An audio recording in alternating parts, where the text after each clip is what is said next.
എസ്രയുടെ പുസ്തകം നമുക്ക് ധാരാളം ചരിത്ര വിവരണങ്ങൾ നൽകുന്നു.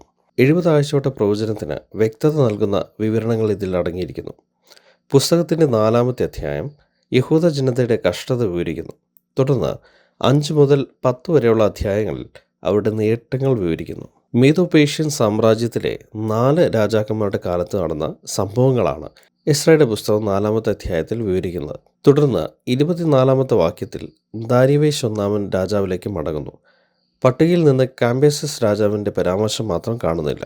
ഒരുപക്ഷെ ചരിത്രപ്രധാനമായി യാതൊന്നും അദ്ദേഹത്തിൻ്റെ കാലത്ത് നടന്നിട്ടില്ലാത്തതുകൊണ്ടായിരിക്കണം എസ്ര അദ്ദേഹത്തെ ഒഴിവാക്കിയത്. എസ്രയുടെ പുസ്തകം 4-ാമത്തെ അധ്യായത്തിലെ പ്രധാന വിഷയം നഗരവും ദേവാലയം നിർമ്മിക്കവേ വിവിധ ജാതികളിൽ നിന്ന് നേരിടേണ്ടി വന്ന എതിർപ്പുകളുടെ വിവരണങ്ങളാണ്. ഈ അധ്യായത്തിലെ നാഴികക്കല്ലുകൾ നമുക്ക് പരിശോധിക്കാം. പേർഷ്യൻ രാജാവായിരുന്ന കോരേശ് 536 BC-യിൽ ഒരു ഉത്തരവ് പുറപ്പെടുവിച്ചു. ബാബിലോണിലെ യഹൂദന്മാർക്ക് യെരുശലേമിലേക്ക് മടങ്ങുവാൻ ഈ കൽപ്പന അധികാരം നൽകി. കൂടാതെ ദേവാലയം പുനർനിർമ്മിക്കുവാനും ബാബിലോണിൽ നിന്ന് പണം ശേഖരിക്കുവാനും അനുമതി നൽകി. സെറുബാബേലിൻ്റെയും യോശുവയുടെയും നേതൃത്വത്തിൽ ദേവാലയം പുനർനിർമ്മിക്കുവാനായിട്ട് ആരംഭിച്ചു. എന്നാൽ അവരുടെ എതിരാളികൾ സഹായഹസ്തവുമായി രംഗത്തെത്തി. എന്നാൽ യഹൂദ നേതാക്കൾ അത് നിരസിച്ചു. അതിനാൽ തന്നെ അവരുടെ ശത്രുക്കൾ അവരെ കഷ്ടപ്പെടുത്തുവാൻ തുടങ്ങി. എസ്രയുടെ പുസ്തകം 4-ാമത്തെ അധ്യായം 3-4 വാക്യങ്ങൾ.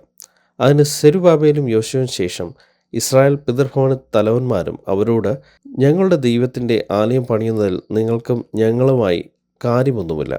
പാർസി രാജാവായ കോരേശ് രാജാവ് ഞങ്ങളോട് കൽപ്പിച്ചതുപോലെ ഞങ്ങൾ തന്നെ ഇസ്രായേലിൻ്റെ ദൈവമായ യഹോവയ്ക്ക് അത് പണിതുകൊള്ളാം എന്ന് പറഞ്ഞു. ആകയാൽ ദേശനിവാസികൾ യഹൂദ ജനത്തിന് ധൈര്യക്ഷയം വരുത്തി പണിയാതിരിക്കേണ്ടതിന് അവരെ പീഡിപ്പിച്ചു. പ്രശ്നങ്ങൾ തുടർന്നുകൊണ്ടിരുന്നു. ദൈവാലയത്തിൻ്റെ പണി ദാരിവേശിൻ്റെ കാലം വരെ മന്ദഗതിയിലായി. എസ്രയുടെ പുസ്തകം 4-ാമത്തെ അധ്യായം 5-ാമത്തെ വാക്യം. അവരുടെ ഉദ്ദേശം നിഷ്ഫലമാക്കേണ്ടതിന് അവർ പാർസി രാജാവായ കോരേശിൻ്റെ കാലത്തൊക്കെയും പാർസി രാജാവ് ദാരിവേശിൻ്റെ വാഴ്ച വരെയും അവർക്ക് വിരോധമായി കാര്യസ്ഥന്മാരെ കൈക്കൂലി കൊടുത്ത് വശത്താക്കി. 520 BC-യിൽ ദാരിവേശ് രാജാവ് ഒരു കൽപ്പന പുറപ്പെടുവിച്ചു. അത് കോരേശ് രാജാവ് കൊടുത്ത കൽപ്പനയെ ഉറപ്പിക്കുന്നതായിരുന്നു. അങ്ങനെ ഹഗായിയുടെയും സക്കറിയാവിൻ്റെയും പ്രചോദനത്താൽ സെരുബാബേലും യോശുവയും ദൈവാലയത്തിൻ്റെ പണി പുനരാരംഭിച്ചു. ദൈവാലയത്തിൻ്റെ പണി 515 BC-യിൽ പൂർത്തിയായി. വീണ്ടും അഹശ്വേരോശ് രാജാവിൻ്റെ കാലത്ത് യഹൂദരുടെ ശത്രുക്കളിൽ നിന്ന് എതിർപ്പുണ്ടായി. അവർ രാജാവിനൊരു കത്തെഴുതി.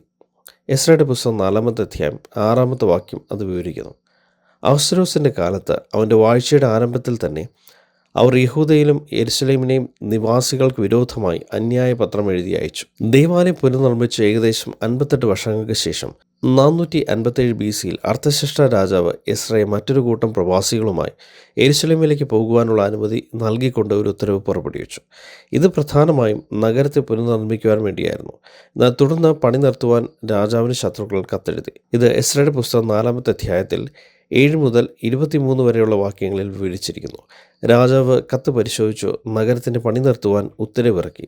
പണി മുടങ്ങി. എസ്രയുടെ പുസ്തകം 4-ാമത്തെ അധ്യായം 21-23 വാക്യങ്ങൾ. ആകയാൽ മറ്റൊരു കൽപ്പന അയക്കുന്നതുവരെ അവർ പട്ടണം പണിയുന്നത് നിർത്തിവെക്കേണ്ടതിന് ആജ്ഞാപിപ്പിൻ.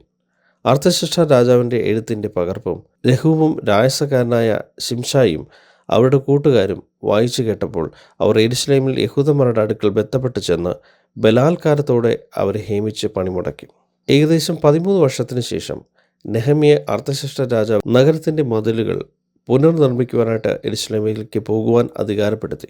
രാജാവ് 457 BC-യിലുള്ള ഉത്തരവ് 444 BC-യിൽ പുതുക്കി. താമസിയാതെ എസ്രയുടെയും നെഹമ്യയുടെയും നേതൃത്വത്തിൽ പൂർത്തിയായി. ഈ അധ്യായത്തിൻ്റെ ക്രമം ഇപ്രകാരമാണ്. കോരേശിൻ്റെ കാലത്ത് യഹൂദന്മാരോടുള്ള എതിർപ്പ് വാക്യം 1 മുതൽ 5 വരെ. അഹശ്വേരോശ് രാജാവിൻ്റെ കാലത്ത് യഹൂദന്മാർക്കെതിരായിട്ടുള്ള എതിർപ്പ് വാക്യം 6. അർത്ഥശഷ്ടാ രാജാവിൻ്റെ കാലത്ത് യഹൂദന്മാർക്കെതിരായിട്ടുള്ള എതിർപ്പ് വാക്യം 7 മുതൽ 23 വരെ. എന്തുകൊണ്ട് എസ്ര 4-ന്റെ വിവരണം ഇത്ര പ്രാധാന്യം അർഹിക്കുന്നു? അതിന് കാരണം 457 BC-യിലെ അർത്ഥശഷ്ടാ രാജാവിൻ്റെ കൽപ്പനയാണ് 70 ആഴ്ചവട്ടത്തിൻ്റെ ആരംഭമെന്ന് ഉറപ്പിക്കുന്ന വിവരണങ്ങളാണ് ഇതിൽ സ്ഥിരീകരിക്കുന്നത്. 70 ആഴ്ചവട്ടത്തിൻ്റെ ആരംഭം യെരുശലേമിനെ യഥാസ്ഥാനപ്പെടുത്തി പണിയുവാൻ കൽപ്പന പുറപ്പെടുന്നത് മുതലാണെന്ന് നമ്മൾ ദാനിയേലിൻ്റെ പുസ്തകത്തിൽ നിന്ന് കണ്ടു. ഇനി നമുക്ക് എസ്രയുടെ പുസ്തകത്തിലേക്ക് മടങ്ങി വരാം. എസ്രയുടെ പുസ്തകം 4-ാമത്തെ അധ്യായം 11ഉം 12ഉം വാക്യങ്ങൾ. അവർ അർത്ഥശ്രേഷ്ഠ രാജാവിന് അയച്ച പത്രികയുടെ പകർപ്പ് എന്തെന്നാൽ, നദിക്ക് ഇക്കരെയുള്ള നിന്റെ ദാസന്മാരായ പുരുഷന്മാർ ഇത്യാദി രാജാവ് ബോധിപ്പാൻ തിരുമുമ്പിൽ നിന്ന് പുറപ്പെട്ട് ഞങ്ങളുടെ അടുക്കൽ യെരുശലേമിൽ വന്നിരിക്കുന്ന യഹൂദന്മാർ മത്സരവും ദുഷ്ടതയുമുള്ള ആ പട്ടണം പണിയുകയും അതിൻ്റെ മതിലുകൾ കെട്ടുകയും അടിസ്ഥാനങ്ങൾ നന്നാക്കുകയും ചെയ്യുന്നു. അർത്ഥശ്രേഷ്ഠ രാജാവിൽ നിന്ന് പുറപ്പെട്ട യഹൂദന്മാരാണ് യെരുശലേം പട്ടണം പണിയുകയും അതിൻ്റെ മതിലുകൾ കെട്ടുകയും അടിസ്ഥാനങ്ങൾ നന്നാക്കുകയും ചെയ്യുന്നു എന്നാണ് ഈ വാക്യം വിവരിച്ചിരിക്കുന്നത്. എന്നാൽ രാജാവ് യഹൂദ ജനതയ്ക്ക് എതിരായിട്ടുള്ള പരാതി പരിഗണിച്ച് പട്ടണത്തിൻ്റെ പണി നിർത്തിവെക്കുവാനായിട്ട് ഒരു ഉത്തരവ് നൽകുന്നു. എസ്രയുടെ പുസ്തകം 4-ാമത്തെ അധ്യായം 19 മുതൽ 21 വരെയുള്ള വാക്യങ്ങൾ ഇങ്ങനെ വായിക്കുന്നു. നാം കൽപ്പന കൊടുത്തിട്ട് അവർ ശോധന ചെയ്ത് നോക്കിയപ്പോൾ ആ പട്ടണം പുരാതനമേ രാജാക്കന്മാരോട് എതിർത്ത് നിൽക്കുന്നതും അതിൽ മത്സരവും കലഹവും ഉണ്ടായിരുന്നുവെന്നും യെരുശലേമിൽ ബലവാന്മാരായ രാജാക്കന്മാരുണ്ടായിരുന്നു. അവർ നദിക്ക് അക്കരെയുള്ള നാടൊക്കെയും വാണ് കരവും നികുതിയും ചുങ്കവും വാങ്ങി വന്നു എന്ന് കണ്ടിരുന്നു.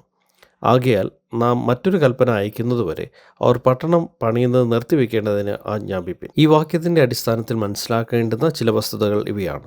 അർത്ഥശ്രേഷ്ഠ രാജാവിൻ്റെ ഒരു കൽപ്പന പ്രകാരം യഹൂദർ പട്ടണം പണിയുവാൻ ആരംഭിച്ചു. ഇത് രാജാവിൻ്റെ 7-ാം ആണ്ടിലാണെന്ന് വിവരിക്കുന്നു.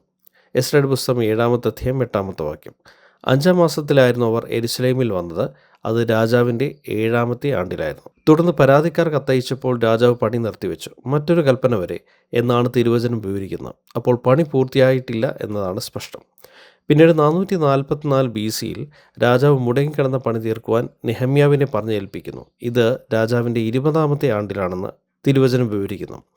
നെഹമ്യാവിൻ്റെ പുസ്തകം 2-ാമത്തെ അധ്യായം 1-ാമത്തെ വാക്യം. അർത്ഥശ്രേഷ്ഠ രാജാവിൻ്റെ 20-ാം ആണ്ടിൽ 2 കൽപ്പനകൾ നമ്മൾ പരിഗണിക്കണം. ഒന്ന് 457 BC-യിൽ അർത്ഥശ്രേഷ്ഠ രാജാവ് കൊടുത്ത കൽപ്പന. മറ്റൊന്ന് 444 BC-യിൽ അതേ രാജാവ് കൊടുത്ത കൽപ്പന. ആദ്യത്തേത് രാജാവിൻ്റെ 7-ാമത്തെ ആണ്ടിലാണെങ്കിൽ രണ്ടാമത്തേത് 20-ാമത്തെ ആണ്ടിലാണ്. രണ്ടും യെരുശലേമിനെ പുനർനിർമ്മിക്കുവാനുള്ള കൽപ്പനയാണ്. അങ്ങനെയെങ്കിൽ 457 BC-യിൽ രാജാവ് ആദ്യം കൊടുത്ത കൽപ്പനയാണ് 70 ആഴ്ചവട്ട പ്രവചനത്തിൻ്റെ ആരംഭമായിട്ട് കണക്കാക്കുവാൻ ഏറ്റവും ഉചിതം.